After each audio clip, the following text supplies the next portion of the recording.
Comment se déplacer sans polluer?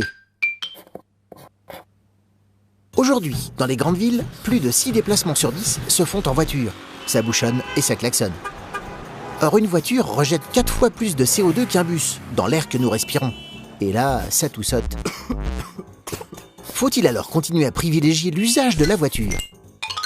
Pas sûr, quand on sait que le vélo est le mode de déplacement le plus rapide dans les grandes villes, avec 15 km/h en moyenne contre 14 km/h pour la voiture. Et 9 trajets pour l'école sur 10 ne font pas plus de 1 km, soit seulement 10 minutes à pied. Marche, roller, vélo, autant de modes de déplacement qui ne dégagent pas de CO2, sauf un tout petit peu de sueur.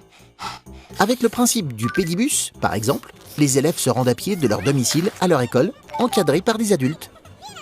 De plus en plus de villes installent des stations vélo payantes. Des milliers de vélos sont mis à disposition des citadins. À Paris, ces stations vélo proposent même des bicyclettes adaptées à la taille des 2-8 ans. Pour des trajets plus longs, les voitures électriques sont une option moins polluante. Certaines pourront même être rechargées par panneaux solaires.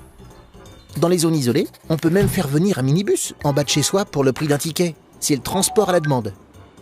Sinon, embarquer des passagers en covoiturage plutôt que d'utiliser chacun sa voiture permet de limiter ses émissions de CO2.